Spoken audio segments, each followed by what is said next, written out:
Fala turma, o vídeo de hoje é sobre um assunto polêmico, mas eu não vou polemizar aqui para tristeza de muitos. Eu vou falar sobre as eleições de 2022, mas principalmente os efeitos das eleições na bolsa de valores, nos seus investimentos e como você pode fazer para blindar a sua carteira, para se proteger em cenários como esse. A gente vai dar uma voltada lá atrás, no passado, para tentar entender o que acontece em anos de eleições e, com base em dados, buscar se proteger em 2022, que é um ano de eleições presidenciais. Mas antes de eu contar para você quem é o meu candidato nessas eleições, se você ainda não é inscrito no canal, considere fazer isso e ativar o sino das notificações para receber os avisos de quando tem vídeo novo aqui. E se você já é inscrito antigo, não esquece de deixar o seu like, isso nos ajuda a levar o conteúdo para mais pessoas. Bom, vamos lá então, direto ao tema central desse vídeo. Independente do seu candidato nessas eleições, aliás, se você quiser fazer uma defesa do seu candidato, fica à vontade para fazer isso nos comentários, contar em quem você vai votar. Eu só fiz uma brincadeira, não vou contar. Aliás, eu não falo sobre política nas redes sociais, mas vocês fiquem à vontade aí, só cuidado para não brigarem. E aí talvez você diga agora, mas David, esse conteúdo não tem a ver com política? Sim, tem a ver com política, mas pelo viés do investidor. Eu sou um investidor, eu preciso analisar o mercado friamente,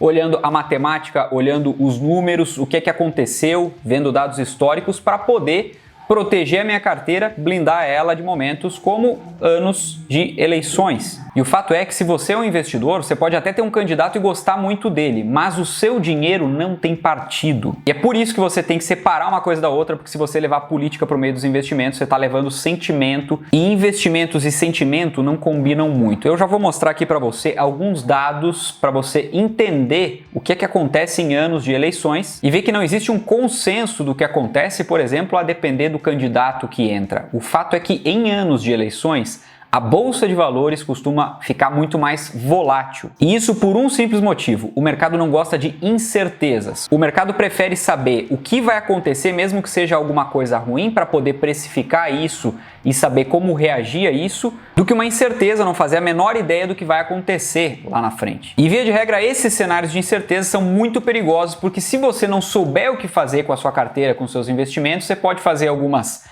apostas erradas e perder muito dinheiro, lembrando sempre que nós temos a regra máxima defendida por Warren Buffett e que inclusive ele elenca como duas regras. A número 1 é não perca dinheiro e a número 2 é não esqueça a regra número 1. E por que você acha que Warren Buffett fala isso? Bom, o raciocínio é muito simples. Por exemplo, se você tem 100 mil reais hoje e a sua carteira cai 50%, você tem 50 mil reais depois disso. E aí se a sua carteira subir dessa vez 50%, quanto você tem agora?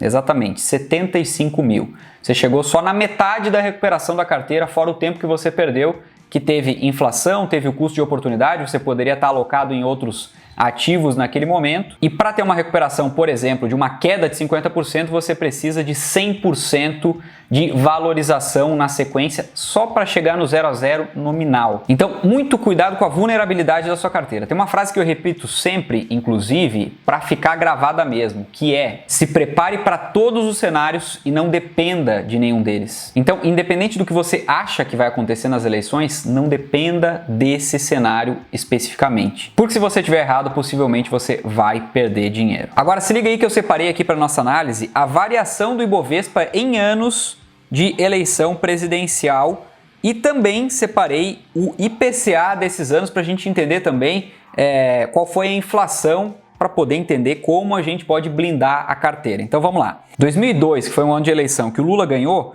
o Ibovespa fechou negativo 17,01%, enquanto o IPCA, a inflação daquele ano, foi de 12,53%. Ou seja, vamos supor, num cenário onde você tivesse 100% alocado em bolsa, você teria tomado fumo aqui no Ibovespa, 17,01%, e no IPCA também, soma aqui o IPCA, que foi a inflação, a perda do poder de dinheiro de 12,53%. Já em 2006, uma eleição que também o Lula ganhou, o Ibovespa fechou 32,96 positivo, enquanto o principal índice de inflação fechou em 13,14%. Em 2010, a primeira eleição que a Dilma ganhou, o Ibovespa fechou praticamente no 0 a 0 aqui, foi 1,04%. E o IPCA naquele ano foi de 5,91%. Em 2014, outro ano de eleição, também vencida pela Dilma, menos 2,91% o Ibovespa e o IPCA de 6,41%.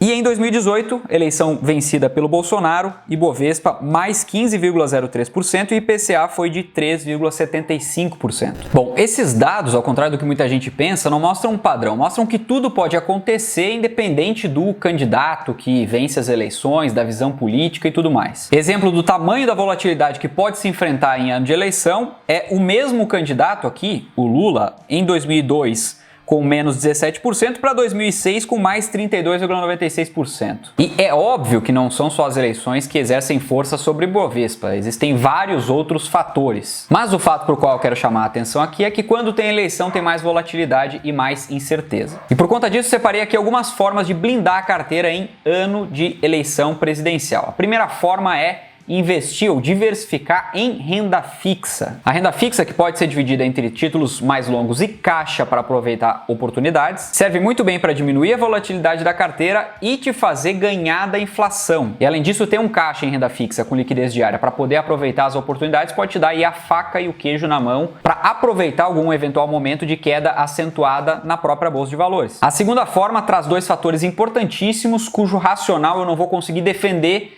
nesse vídeo aqui, senão ele vai ficar muito extenso. Por isso eu vou deixar aqui no comentário fixado de presente para você um link para você baixar gratuitamente um material que explica todo o racional dessa segunda forma. E eu recomendo que, para não esquecer, você já clique no link aí, deixa ele baixando enquanto a gente continua aqui no vídeo. A terceira forma que eu separei aqui é o investimento em criptomoedas, mais especificamente em Bitcoin. E aqui não é que o Bitcoin vai diminuir a volatilidade geral da sua carteira, principalmente olhando numa janela tão curta como menos de um ano, que é o que nos resta de 2022. Mas sempre que o Bitcoin tende a se valorizar no longo prazo, e por ser um ativo global, ou seja, ele não tem uma relação direta com as eleições no Brasil. Aliás, ele tem quase nenhuma relação com as eleições no Brasil. Então, independente do que aconteça, o Bitcoin não vai sofrer com as eleições brasileiras. Dessa maneira, a gente está descorrelacionando a nossa carteira, tendo Bitcoin versus efeitos da eleição, por exemplo. Então, para resumir, é a diversificação inteligente que faz você blindar a sua carteira e mesmo em cenários adversos poder ganhar dinheiro. E outro ponto importante que eu não posso deixar passar antes de encerrar esse vídeo é que a incerteza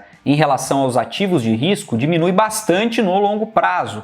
Ou seja, bons ativos, mesmo sendo eles ativos extremamente voláteis, como ações, tendem a performar bem no longo prazo, apesar da volatilidade do curto ou até do médio prazo. Agora deixa aqui nos comentários em quais classes de ativos você está investindo, o que você acredita que vai acontecer com a bolsa brasileira ao longo de 2022. E enquanto você comenta aí, eu me despeço por aqui, espero que você tenha gostado desse vídeo, se esse foi o caso, fica à vontade para compartilhar ele com quem você quiser. A gente se vê no próximo, um forte abraço e até lá!